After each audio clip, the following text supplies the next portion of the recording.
Welcome back, fantasy managers. This is Devo 1099 with Fantasy Football Backers Premier League Game Week 21. Making his long-awaited return, we have WowCow77, who has been continuing to write his weekly articles and is going to join us for the video tonight. Martin, how you doing? Very good. I'm excited for this midweek slate and can't wait to get into it. Yeah, it's a nice treat.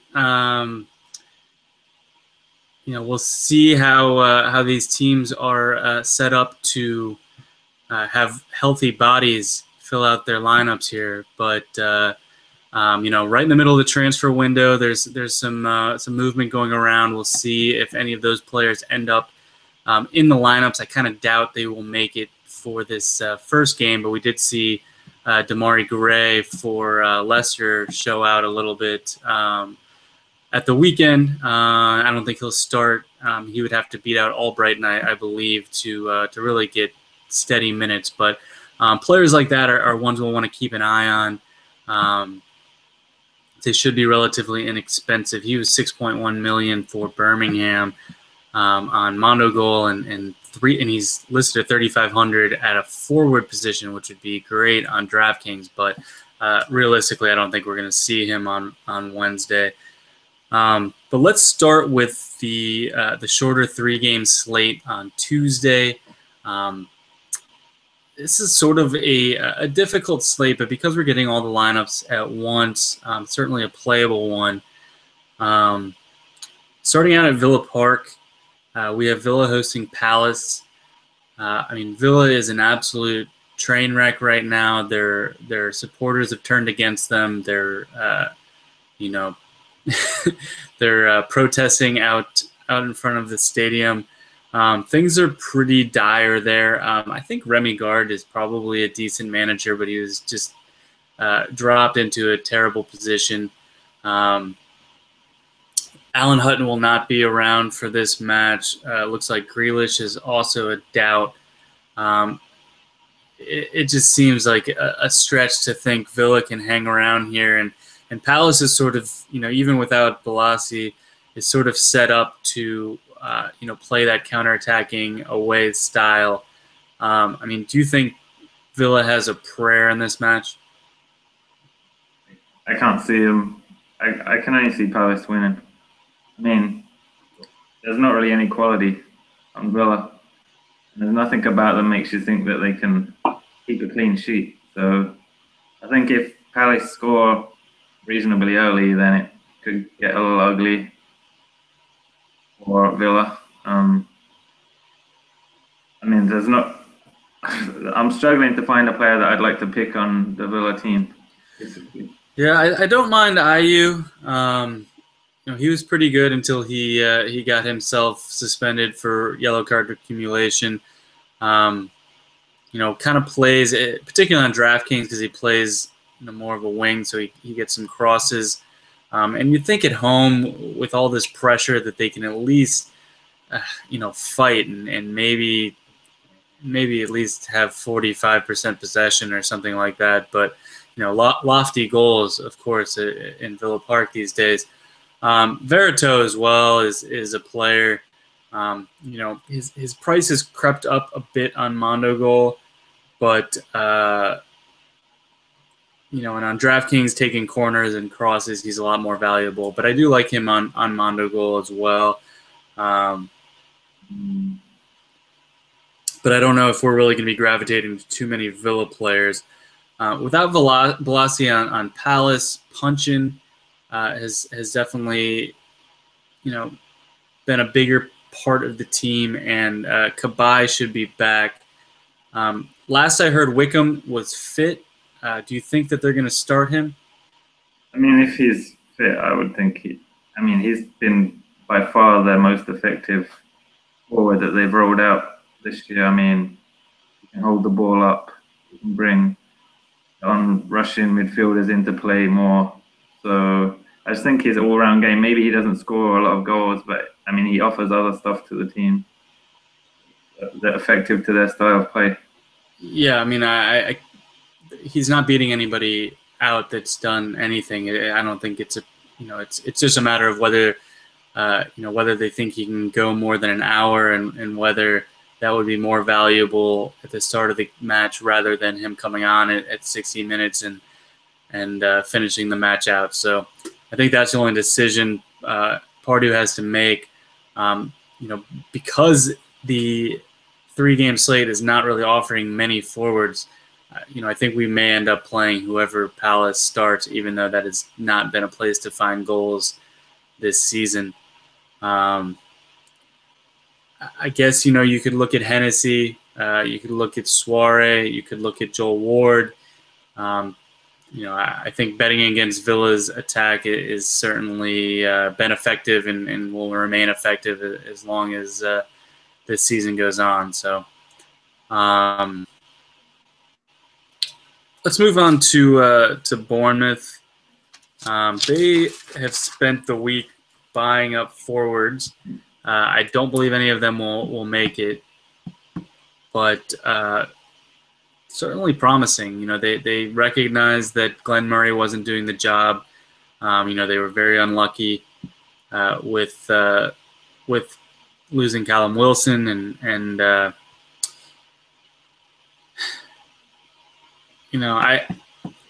I don't know. I don't know if I'm ready to really. I like Stanislas and I like Richie. I suppose I like Adam Smith out of the back, and then West Ham should have Payet back. I think he's 99% to start, which I think is pretty comfortable for me to roll him out there. Do you think that this is the type of match where you could back West Ham?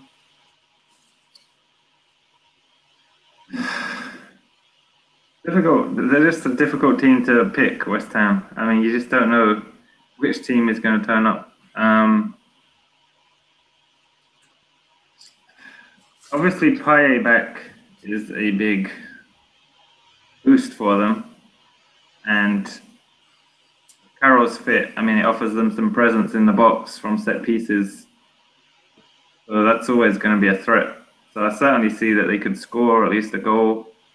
It's just at the other end, they give up probably one of the teams that gives up the most crosses in the league. So you got to think that Stanislas and Richie be in play. But like we said, if the forwards are missing, I mean, King has been okay for Bournemouth in the time that he's played. I don't think he's done a bad job. Yeah. So, I mean, I can see there being some goals in this game. This would probably be the game that I'd want to attack the most with attacking players. So, I mean, I'm quite looking forward to this game. Yeah, I think that's fair. Of the 3 matches, this one would seem to offer the most in terms of goals. But I guess you're looking at the midfielders for both teams. As you said, Carroll is not a terrible option, but he's got such a low floor. Just because you're essentially you're praying for a header, which comes in relatively often. But I feel like with this 3-game slate, I'd be leaning towards trying to fit a guy like Martial in instead of playing Carroll. But we'll get to that. So I think that we've probably got it covered. We're not touching the defenses much here, though. Adam Smith has really been a big part of the Bournemouth attack going forward, and then Cresswell is always an interesting play. But I don't know how much set piece duty he'll have with Payet back, so I'll probably pass on him. Enner Valencia is questionable right now. He's actually been playing a little bit better, and you'd think that. Finally getting linked up with Payet would be favorable for him as well. So that's one to keep an eye on if he's fit enough to go. And I think he would probably have a pretty low ownership. So we'll see what happens there. So let's go to Newcastle, Manchester United. Newcastle just bought a holding midfielder, which should help at least a little bit. not that Manchester United is showing much in attack. I mean, they needed an extra time penalty to to win the weekend in FA Cup. So more of the same from United. We're just kind of waiting for Van Gaal to go. I still don't, because of the way the United plays, I don't really want to touch any Newcastle players. But um, you know, given that it's a 3-game slate, are you looking at United players, Manchester United players? Manchester United, I like Young, I think, with the way that Newcastle concede crosses on the left-hand side and the fact the number of crosses he's been getting in when he's played, he's been averaging. He got 10 crosses in his last game. So, I mean, sooner or later, someone has to get on the end of one of these crosses, surely. I mean, plays into DK more, obviously.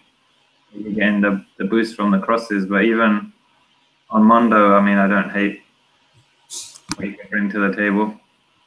And I don't know, I guess on Mondo, the prices are dirt cheap for Rooney and Martial, so I mean, it doesn't hurt to throw one of them in the mix.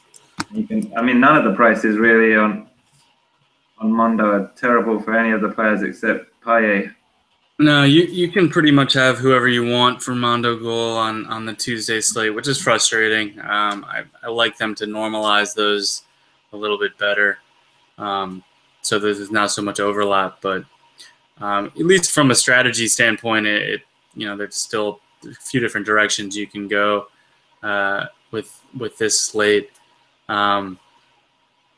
Martial is been pretty good. He's probably been their most reliable player. I guess, Blind is a little frustrating because he should be eligible at defender. And neither site has moved him back. He's been taking corners and should be eligible for, the full clean sheet points, but you're not getting those. So that limits him a bit for me, but I would still look at him. Schweinsteiger's not playing. Mata's been quiet. I like Mata and Herrera generally, but and maybe this is just the more training they do with Van Gaal, the more they get neutered in their attacking. But considering that you could pretty much have any players you want, would you pay for Mata in this? No. He doesn't do anything now. He's shackled, and it's like frustrating when a player like that is just pretty much taken out of the mix by the tactics of the manager. Yeah, it's strange. He hasn't cracked 10 points since early November, and he's almost 10 million on Mondogoal. So you're taking quite a leap of faith if you take him. But I guess in this slate, so if you're down to essentially Palace or Manchester United's defense and keeper, do you trust De Gea or Hennessy more?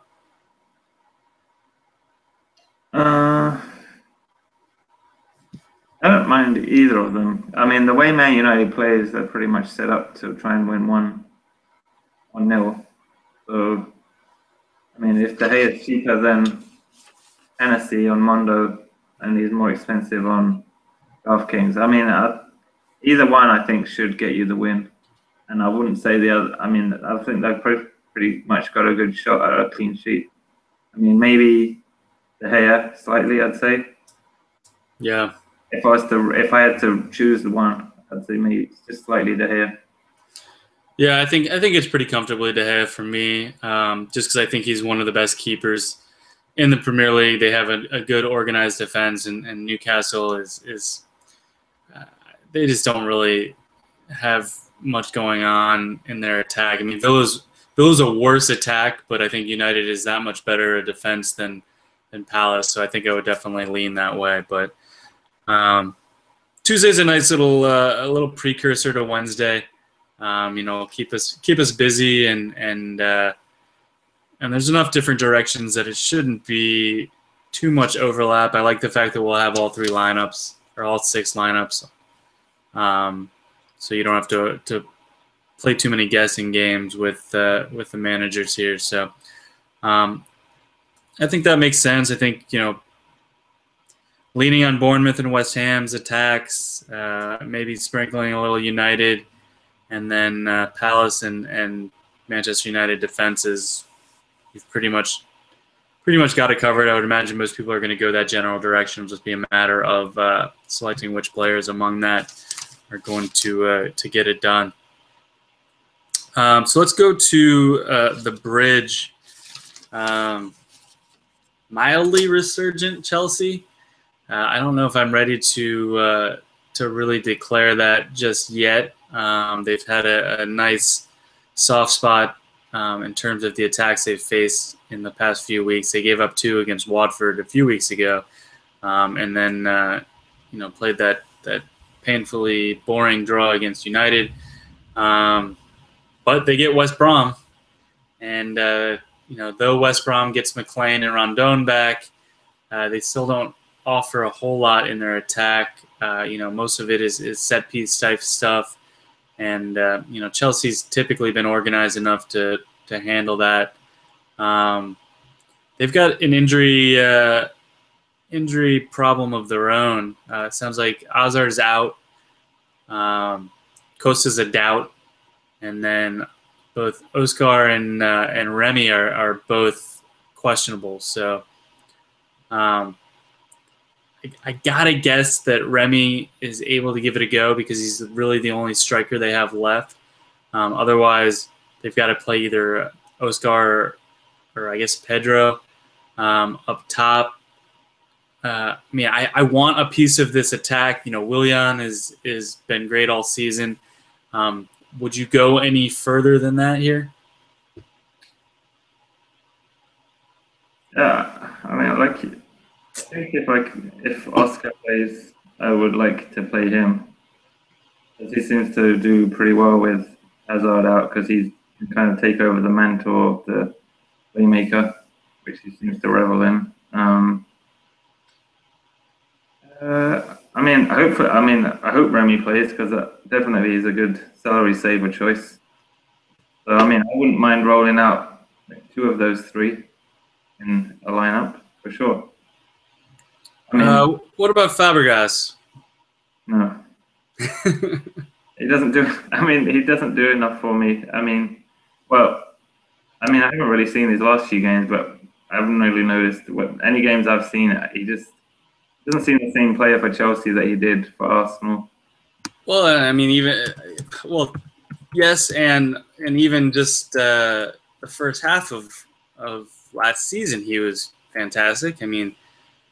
He was leading the Premier League in assists. So, but it's been a disastrous fall for him to the point that you don't even have to consider him right now. He's only 8.7 million on Mondogoal. There's a chance that he's going to get moved up more into the attack. I think he may have had an assist in their FA Cup match, but I don't know. I think that he would be a considerable differential. If he's playing more of a holding midfielder role, I'm probably not going to be anywhere near him. But if all of these players miss out and he gets moved up into maybe playing the 10, I'm looking at Fabregas, and I think you can probably get him as a differential. He's not a DraftKings play because he doesn't cross the ball, but I do think that he wouldn't be the worst play on Mondogoal. But again, that's more based on what lineup they end up playing with. Where do you have Courtois on your list of keepers this week? I think it's pretty much going to be top of the list for the Wednesday slate. So are you back to trusting Chelsea's defense more or less, or are you betting against West Brom? Probably both, but I mean, if you look at Ivanovic the last month or so, he's probably been back to one of the best defenders again. Well, attacking wise, I mean, he's picking up a few assists, getting forward, getting some crosses in. I mean, he's probably one of the better choices. I mean, he's not priced like the top Kolarov or Baines, but I mean, his price is getting up. But he's like certainly been probably the most productive of the wingbacks. Yeah, he's 8.5 million on Mondogoal. Guys you mentioned are 8.8. There are Yeah. players that are more expensive than that, which is interesting. Fuchs is 9.4 and Sanya is 9.2. I do like Ivanovic here. I do like Chelsea's defense. I think that they're pretty clear tops of this slate. They've settled in quite nicely since Mourinho left. Part of that is the fixtures, as I mentioned, have just been favorable. But this is another one of those that's certainly favorable. So I think that this will be one that we keep an eye on to the lineups. Ivanovic is a good play. Courtois is a good play. If Pedro is out on the left wing, he's done very well, deputizing for Hazard out there. If Remy starts up top, he's only 7.9 on Mondogoal, 3,800 on Draftkings, so he becomes pretty close to a must play on Draftkings. And then Willian, even though Willian's gotten pretty expensive, he could be kind of the last remaining standout player for Chelsea's attack. So a lot of different players to look at there. In a 7-game slate, you may not want to use 4 Chelsea players, but it wouldn't be the worst decision either. I think they're pretty clear, both attack and defense, that they should be able to handle West Brom. Their competition for attack will be at the Etihad, with City hosting Everton. I think Lukaku's fine, right? Yeah, I believe so. I think he should shake off the knock that he had. I mean, obviously, if he doesn't play, then forget about it. Yeah, that would be a bit of a problem, I think. I mean, certainly, the 2 centre backs for City are not pretty poor, I would say. For a title challenging team, that's as weak as centre backs as you're going to see. So definitely you can get after them. I mean, he kind of had his way with them in the Capital Cup game. So, I mean, if he's anything like fit, I mean, he should get chances. But, obviously Man City is going to get a lot of chances though. So. Yeah. I mean, Company's still out, and we've been mentioning that for a while, that they're just not the same defense without him, and Everton's looked okay. I mean, do you trust Martinez to play the right lineup? No, that's the problem. If he put out the best team every game, then they have a good chance of winning against most every team. But messing around with the teams, I mean, I love the Morales, Del Piero, Lukaku all playing together, and then Besic holding in midfield, which obviously doesn't affect fantasy as much. But I mean, for me, that holds the team together better defensively, plus not taking away from their attack. But he just doesn't want to put all those players together for some reason, and he likes to mess around and rotate. And their squad's not deep enough for them to do that. So, right. So it sounds like Coleman is going to miss out. Mori looks like he's going to make it. Does that? And Browning's out he's out for the season. Does that bring in Oviedo? I mean, they ran with that in the FA Cup, and obviously the competition is just slightly different than it will be on Wednesday, but he was pretty much bombing up and down. I think he got like 3 or 4 shots away as well. So, I mean, the only problem is playing that kind of tactics against City, you're going to get kind of exposed. Everton's problem is that their wing backs push up too much, and then the other teams attack down the flanks. But I mean, I don't think they know any other way of playing I don't think he's going to put Stones at right back anyway. I just don't see him doing that. Yeah, I think good chance. I've been gravitating toward, assuming he plays. I've been gravitating towards Oviedo a little bit on DraftKings because he has the capability of a few crosses, and he's just so cheap. 6.3 million on Mondogoal is probably a little bit heavy for me in a match that he has little chance of getting a clean sheet. I mean, would they potentially go back to Galloway here?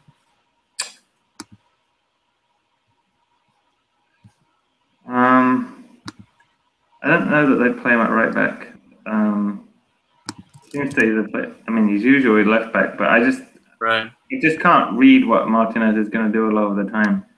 So, I mean, luckily we get the lineups all at the same time. So Yeah. I mean, if it was me, I'd probably put Oviedo just slightly. I mean, at least they're going to need to score to win this game. So they're going to need to get 2 goals at least, probably. So, I mean, it could be pretty much like ping ball end to end. So, is Aguero your top forward of the slate? I think so. With the way City play at home, and they're averaging almost 3 goals a game at home. I mean, the attacking numbers at home are just ridiculous. Better than any other team by far. I mean, Everton's defense, they've gone up by 21 goals on the road, and Aguero he's looking back to his best with the goal against Norwich. I mean, he was a little off against Everton in the Capital Cup game, but he looks every game he seems to be getting more and more in shape, and I think this is a real good. I think it's probably got the best chance of scoring out of any player, I would say. Yeah, I think. I mean, the fact that he is cheaper than Lukaku, Kane, and Igalo on Mondogoal certainly makes him attractive to me. On DraftKings, I think he could be a GPP type play, but because he's still going to have a low floor if he doesn't get a goal or goal and assist, he's not going to hit value. He's 8,400, which is more expensive than De Bruyne and Willian, who are virtually guaranteed to get 15 points. Aguero would have to score to get 15 points, and I think he's he's probably close to 55-60% to score in this match at best. So that's interesting to me. I mean, it's also tough to find good forwards on DraftKings that don't kill you and aren't goal dependent. So the fact that he has a good chance to score, I do think he is a pretty solid GPP play, and we've seen what he can do. I mean, he had 5 goals in a single match earlier this season, so certainly fits the bill for that. Speaking of De Bruyne, is he your top midfield play then? I think I'd give him the edge over Willian. So yes, I think he just has more upside. I think William's got the better floor, but he could definitely score this. I think there's just going to be more opportunities for him to get the goal or the assist than Willian. Plus, he's still going to get his crosses. So even though he's slightly more expensive, but I just think for the upside, yes, I'd give him the edge. Okay. I think I tend to agree with you. Would you touch Kolarov or any defenders? I mean, Baines and Kolarov are 2 of the best defenders, but this is not a match with a ton of defense. I think I want to save more money for attacking players. So I think there's a few cheaper options on defense that I'm looking at that enable me to get more of the attacking players in. So I'd probably stray from using the high-end defenders. Yeah, I think I'm in the same boat. Okay. Next up, we have the Mercurial Southampton Saints hosting Watford. This is a match that I don't think there are many results that would surprise me. I think it could go a number of different directions. We've seen Southampton disappoint. We've also seen them just completely manhandle Arsenal. So we know they have it in them. That they're poor converting. They don't have Pella. Mane's apparently a little in the doghouse with Koeman here. But I still think Southampton's probably better than Watford. I don't think the bookies really know what to do with Watford. They have a team that has been pretty solid defensively and has been converting lights out with 2 players. Would you consider riding those 2 players again away at Southampton? Southampton's nothing to be scared of at the moment, so I don't mind throwing in Igalo and Dini. Igalo's I'm not sure I'd roll him on Mondo at that price. He's a little excessive. 13.4. I don't really love that. But I think they'll score a goal. But I think between the 2 of them, they'll get a goal. Right. So, just picking the right one. Obviously, Igalo gets the majority of the goals, but then Dini gets the penalties. So it's kind of yeah. I don't know. I think I'm a Southampton apologist. And I'll be much more of one when Forster's back in net. Stecklenberg still makes some pretty bad errors. Are you looking at Mane, Tadic, Stephen Davis has come in to play? I think my favorite defender for the price is probably Bertrand. I know that you've mentioned him in your article as well, and he's been one of the top attacking defenders. It took him a little while to get back into form after he returned, but he's back now, and he's taking some corners, I believe. Watford is happy to cede possession, so I think that helps him out as well. But are you looking at the midfielders that are always a little bit pricey?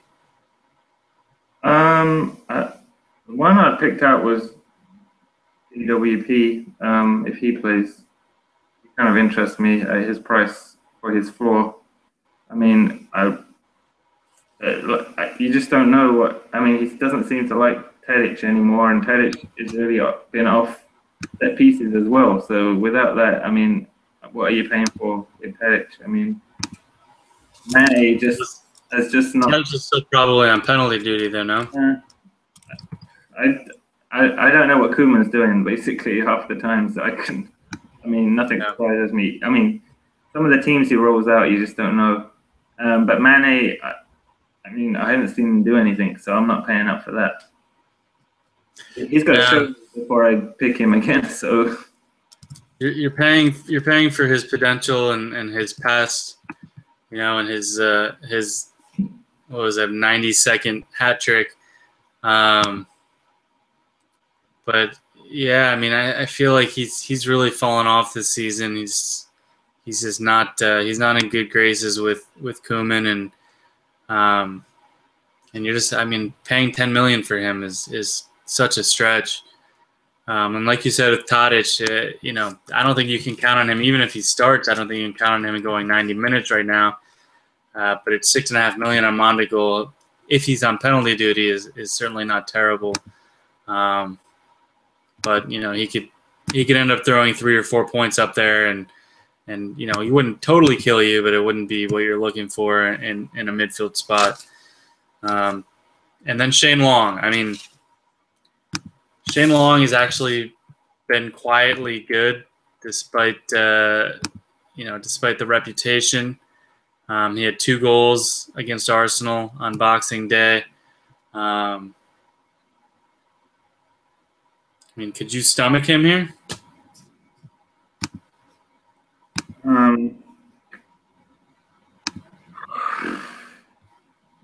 It's not really someone that I'm looking at. I guess he's like I don't hate if I was rolling out 5 or 6 teams, he might make one of my teams, but yeah, not in my top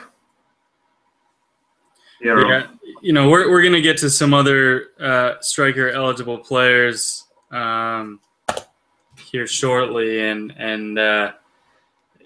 it seems unlikely that you're gonna turn towards him as a striker when you could get Gomes or Arnautovic or Pedro in kind of the same range. So um, really attractive differential to me, though. Pella's not playing. He'd probably go pretty close to 90 minutes. And, they're still at home, and they're still a team that generates a lot of chances. Obviously they have trouble converting them, but sometimes they do it. So to me, that's as good of a differential as you can ask for, that will be virtually unowned, who's not very expensive, and who has the capability of scoring 2 goals or a goal and an assist. So, I don't know if you're making 6 teams, but file that one away. But let's move on to Stoke, who I think is going to be pretty popular this week, hosting Norwich. They could be popular all over the pitch, both defense and attack, but really, how good is Stoke, and how willing are you to be invested in their success? I think it's a good game for them to be playing against Norwich at home. There's nothing. That's one of the easiest games on the schedule. So, they don't even have to be that good, basically, for this game. So, that kind of, they're not really priced badly either. So that's another thing that plays into their favor. So, you can fit Stoke, and then you can still fit Man City, or Chelsea. So it's kind of, you can see why they're going to be popular. Yeah, I think there's, a couple of things at play there. Look, Norwich has only conceded 4 goals in their past 4 matches. They have 2 clean sheets in those 4. I know that they've had a couple fairly easy matches along the way, but I'm not sure they're quite as bad as the team that we watched Newcastle score 6 on, and I think that image is still affecting the way that we perceive them a bit. I have Stoke behind Southampton in projected goals this week. I have them as maybe the 6th or 7th team this week, just among the Wednesday matches. So to me, I think they're getting a little more love than they deserve. The plus for them is their pricing is a place where we can take advantage. Arnautovic is only 6.9 on Mondogoal, might have penalty duty. I think Bojan probably still is ahead of him. I don't think. Do you remember, was Bojan on the pitch when Arnautovic took that penalty a couple weeks ago? I was too distraught by that game to. Sorry, that was I guess that one was something you'd like to block from your memory. So Bojan was definitely ahead of him. I think Arnautovic earned the penalty, so maybe they gave it to him, and I don't know if Bojan was on the pitch. Let me see if I can find that. But, Bojan is more expensive on Mondogoal. He's less expensive on Draftkings. And then Shaqiri, has a match with 2 assists and a match with 2 goals in the not too distant past here. Are these guys that you think are going to find their way into your team? Yes, I like Shaqiri. Yeah, I think he's priced at a good point to be one of the pillars of your team. I think this could be one of his up games. So I just like the potential that he brings for the price that you're paying. I think he has one of the biggest price upside ratios on the slate. I mean, I'm a Shaqiri apologist. I've been, playing him more often than I should have, and I've obviously missed the two matches that he was successful in. I had him on one GPP team that did quite well on Boxing Day. So Arnautovic. So sorry, Bojan was off. He came off at 63, and Arnautovic had the pen, as you know, quite late into extra time. So I think Bojan's still ahead of him there, which to me makes him probably. I would probably give a slight edge to Bojan. But then the pricing difference. So I would definitely take him on DraftKings, and then on Mondogoal, it's pretty much a wash. If you need the money, I could see going Arnautovic. And I do have Shaqiri on most of the teams that I've made so far. And I think this is a match that they can do okay. I think Norwich could do okay as well. But you're sort of maxed out at Redmond on that team. Is there even another player that you would look at on Norwich? I just don't see they're going to score. I mean, who's going to score? I just don't see goals on that team. Like, if you're relying on Jerome to score goals, then I mean, or Embo County for that matter. Yeah, but he seems to have fallen behind for some reason. So, I mean, they definitely need to. I mean, Naismith to the rescue, maybe. Come on. Well, if you don't like Norwich, then does that mean you like Butland here? Yes. I mean, he's probably my second. Ahead of Fabianski? Yeah. The Swansea-Sunderland game is more of a toss-up for me. I don't really favour Swansea too much in that game. Yeah, I think so. Just briefly finishing up Stoke and Norwich, and we'll get to the thriller that is Swansea-Sunderland.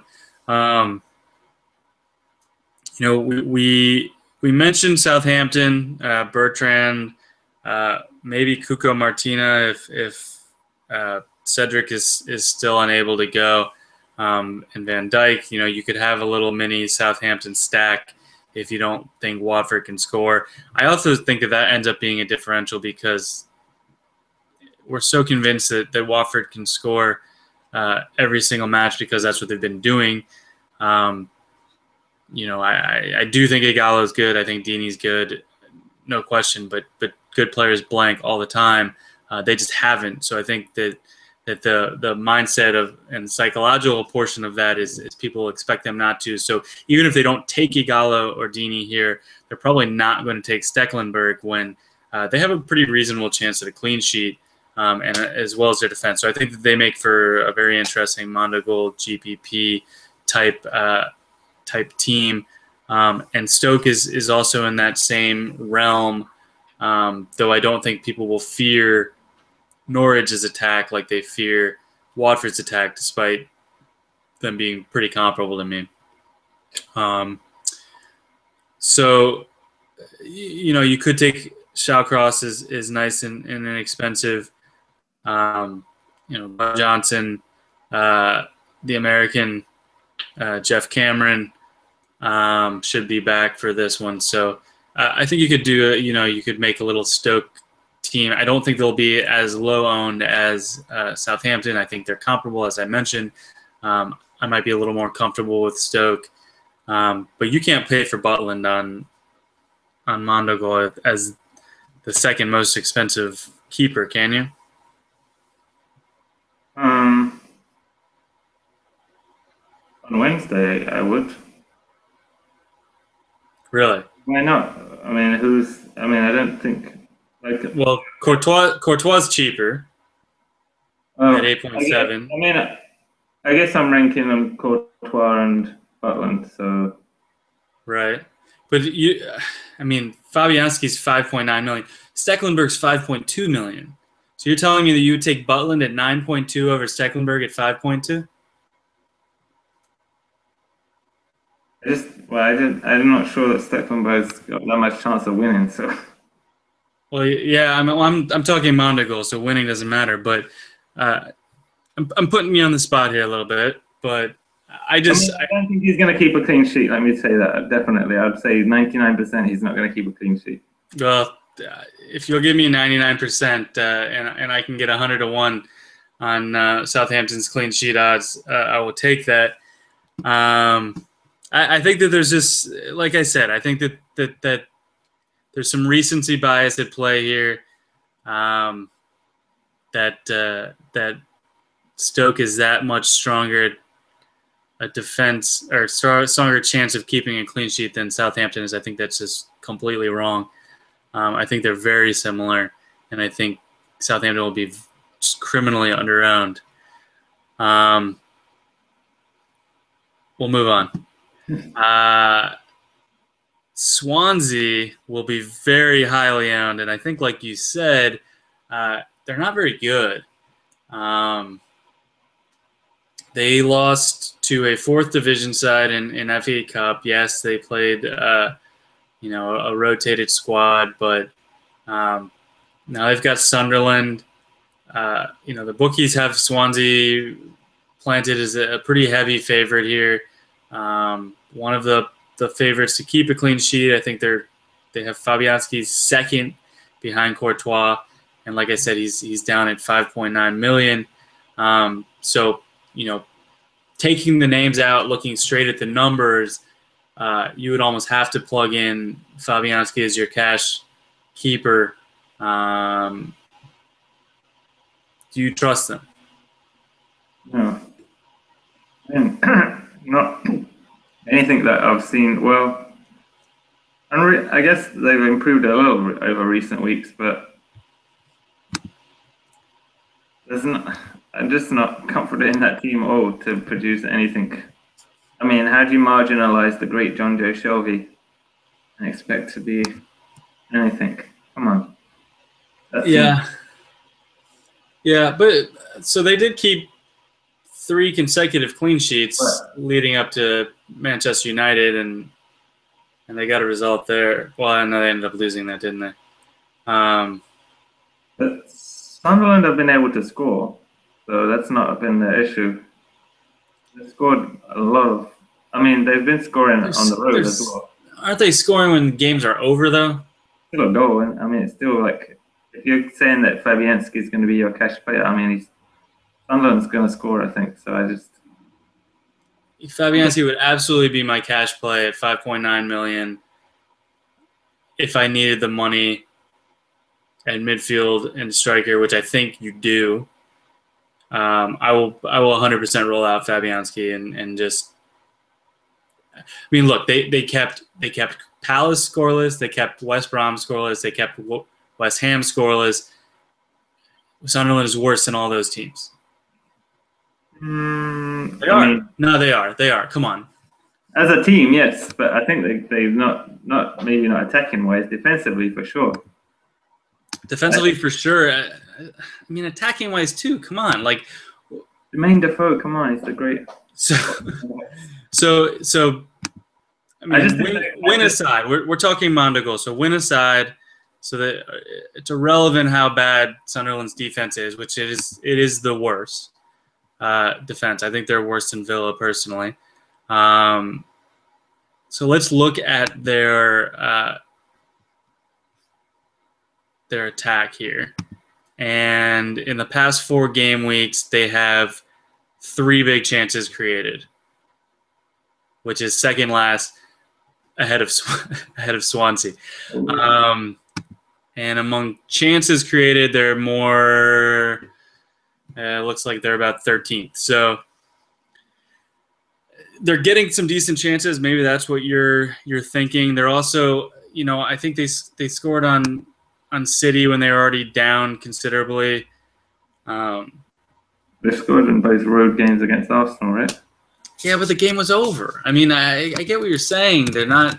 It doesn't matter. We're not. I mean, if you're saying the win's irrelevant, then we're taking into the fact that they're scoring though. So it doesn't matter when the goals are scored. Okay. Fair. I guess my argument there is that both City and Arsenal were so comfortably ahead that beyond whatever pact the defense has, where they're proud of their clean sheets. they slack off a little bit, and Swansea is probably not going to be in that position to do that. I mean, Sunderland hung 3 on Villa.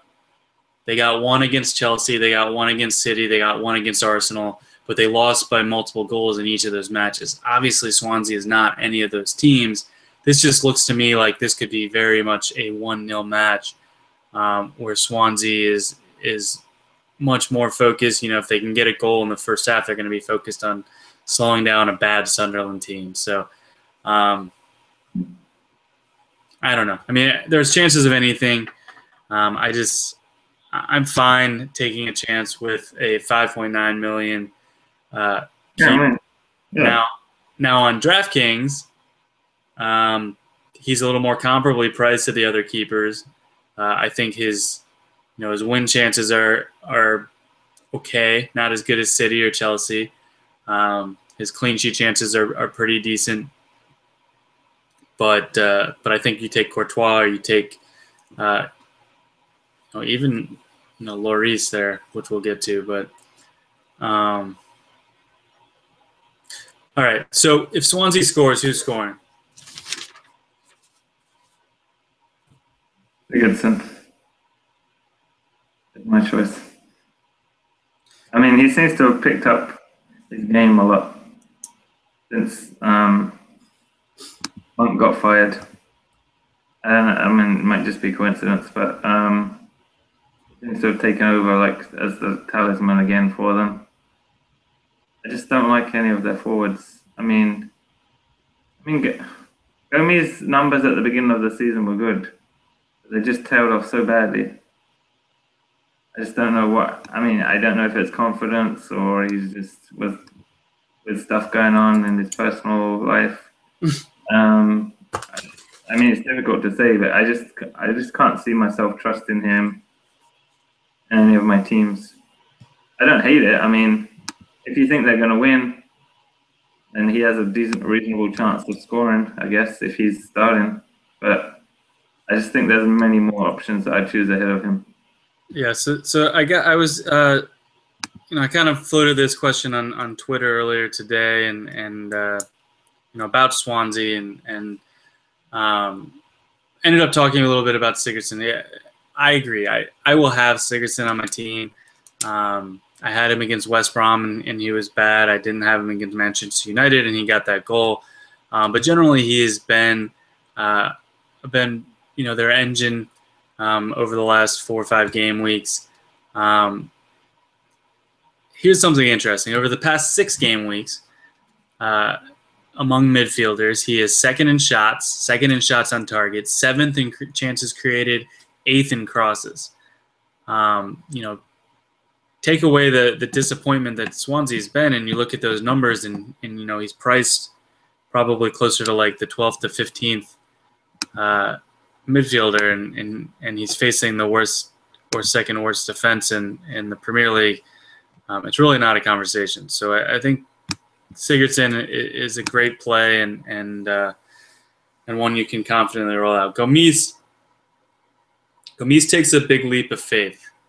As you mentioned, he's just not been good. He's not been good to the point that he doesn't really have that job anymore.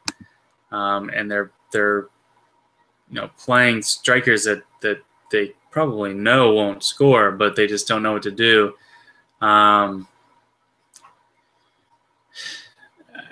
don't trust him. It's such a cop out to say, okay, I play him in a GPP. Whatever. Like anybody can score a goal. Are you're that scared? Even though we know he's capable of scoring goals, we know Sunderland's a bad defense, and you see him as a lone striker up top, you would still not play him? I'm scared. I just think there's better options. I mean, how much is he on Draftkings? I don't see. 5,200. So yeah, Bojan's 4,4300. So I mean, yeah, I'll take that 100 times out of 100 with the savings. I mean, would you play Dini at 5,200 over him?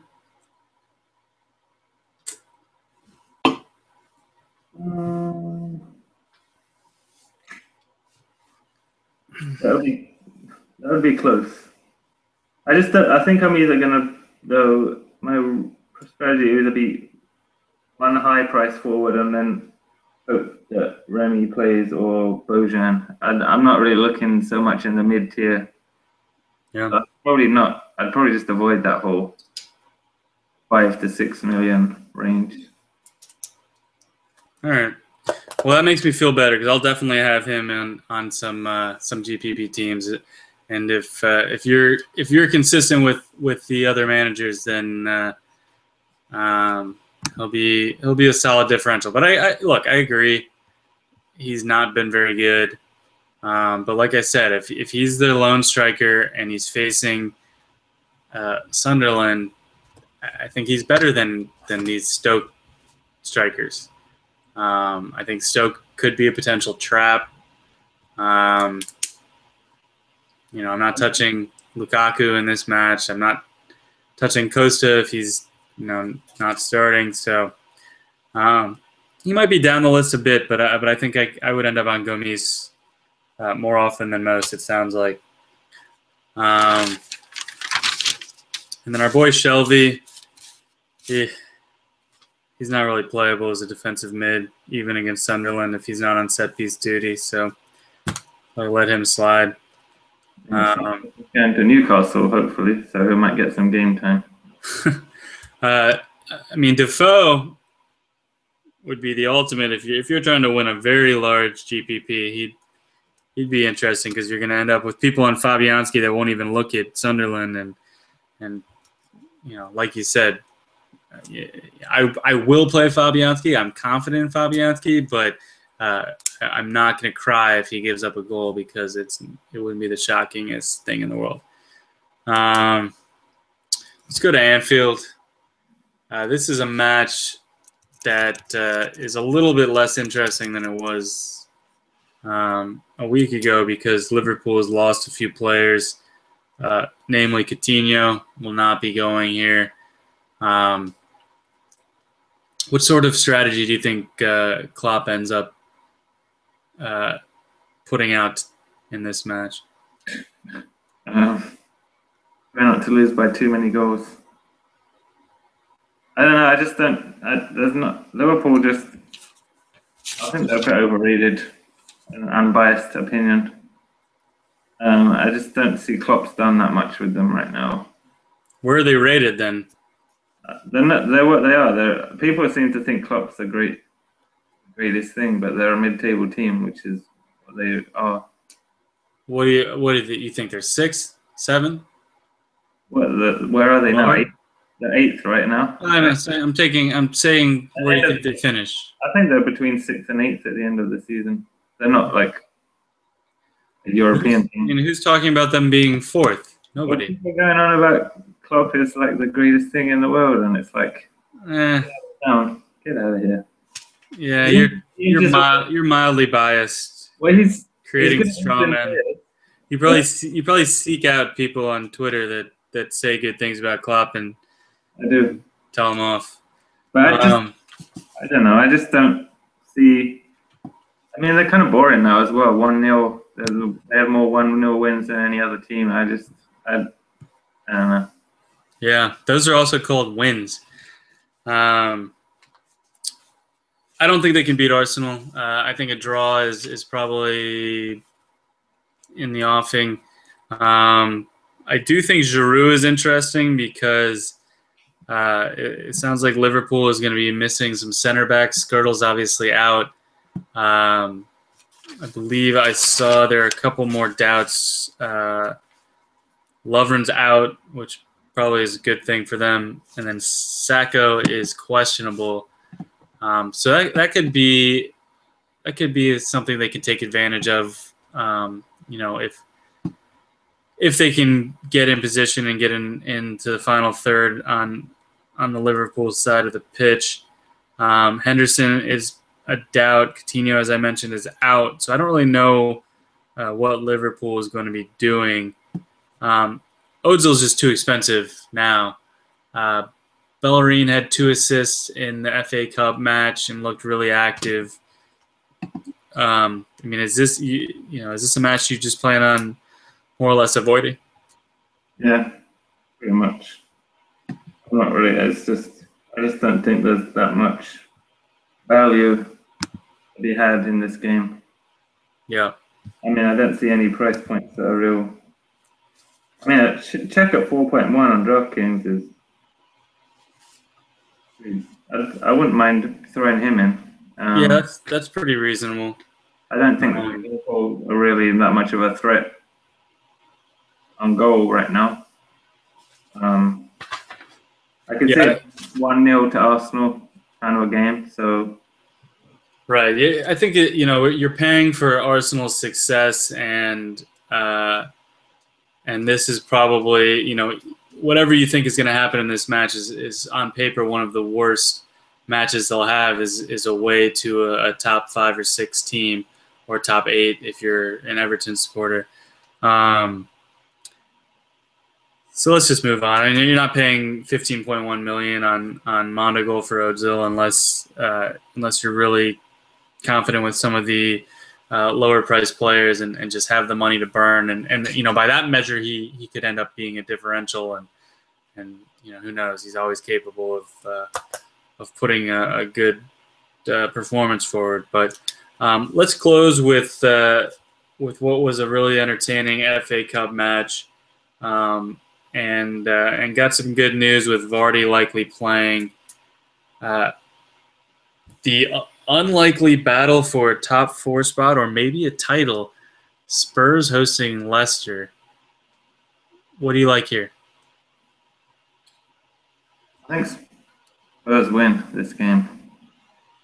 I think Leicester are finally beginning to come back to the pack a little. They haven't scored in 3 games now. So I just think their underlying numbers are not. They've been overperforming their underlying numbers all season, and finally their performances are coming back to what they kind of should be based on the way they played. Not that they're still a decent team. They're just without the magic from Vardy or Mahrez. They're just kind of they're decent, but they're not like a top tier team. I mean, they got a solid. I mean, they could hang in the top 4 or 5. I still think. I just don't see that they're gonna have the legs for the challenge for the title. Yeah, I think that's fair, and that's probably the common viewpoint. I think that's mildly unfair, just because I think they got beat by Liverpool. I think that match, Liverpool was ready for it. They were at home, and they played well, and that's where your friend Klopp, starts to develop a reputation. Is he put a good game plan into that match, and then the Manchester City match, though, that was full of chances on both ends, and Leicester could have easily won that match, and we would be singing a completely different story about them right now. They didn't come through. And then they were unable to score on Bournemouth. So, which I believe, Mahrez missed a penalty, right? But Bournemouth were 10 men for a good period as well. Yeah. I mean, you're going to get games like that, but 3 games in a row without scoring, that's not title. Okay. Yeah. Yeah. But things happen. I mean, But Arsenal opened the season losing 2-0 to West Ham at home. So, obviously, and they may win a title. So you would have said the same thing about them. Teams that lose 2-0 at home to West Ham don't win the title. Well, Arsenal may win the title. It's a weird season. I do agree with you, though. I like Tottenham. I think they've looked, really strong, both in their attack and their defense. I like Lloris in this match. I liked him a lot more before Vardy was playing. Vardy is just so tenacious. But paying for Vardy and Mahrez away at White Hart Lane, I don't really like. Albrighton is decent, but not great. What about Dele Alli? He's going to be popular because he's been playing really well. Do you think he can keep this going? I like him, and this. I mean, he's probably like a second kind of tier player for me. He's definitely in the top 10 of midfielders that I'm looking at, and he offers attacking and defensive stats for you. So he's in a good playing behind Kane is a good spot for him as well to influence the game more with assists. And he's popped in with a few goals, but he's winning tackles, and so he's giving you that kind of peripheral stats. I kind of like his price is very reasonable too, still. So yeah, it's been slow to rise. You know, a little higher on Mondogoal at 9.5 million. He's the same as Sigurdsson, and to me, that's not really a question. Shaqiri is 7 million, and he's 9.5. Like that's a stretch, but you know, yeah, I don't know. You would take him over Lamela at 8.1? Yes. Lamela's more of a streaky player, whereas Delali, I'd say, is more consistent. Well, he's been consistent in the 8 Premier League matches he's had. Well, he's consistent over recent times. Every game he's been pretty. I know. I'm messing with you. I don't think that's unfair. I think that Lamela is also being penalized for having been in the Premier League longer, and Ali will certainly have his stretches where he's less effective. We just haven't seen it yet. So it's always easy to trust a guy who's never disappointed you. But I do like Ali. I don't know if I'll end up reaching for him. And I think I prefer Lamela at a similar price on Draftkings because he's still on corner kick duty. But Ali's interesting. I just think he's going to end up being popular. I don't know. I'm torn on him. I wrote him up and that I would take him, and I think I probably would. But when I make my teams and I have to make tougher decisions, his floor is a little scary to me. But he'll be rested since he didn't play in the FA Cup match, or he maybe played at the end. So Lamela's taking corners over Ericsson. I think he has been, yeah. I think he has been. I mean, he's been taken when they're both on the pitch. I can double check this briefly here. Yeah,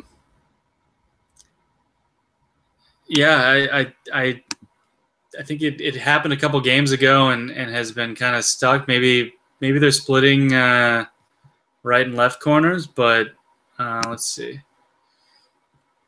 Excuse me. Yeah, they're a wash over the past 4 games. Let's see. Let's boil this down to the last 2 and see if it's still split or not. But I mean, I know Lamela's been taking some. Yeah, I mean, Lamela's 4-2 in the past 2 matches, and Ali's taken one as well. You don't know. I mean, Ericsson's comes off early as well, so Lamela definitely take him when he's off, and I think he's been splitting or taking more of them when he's on as well.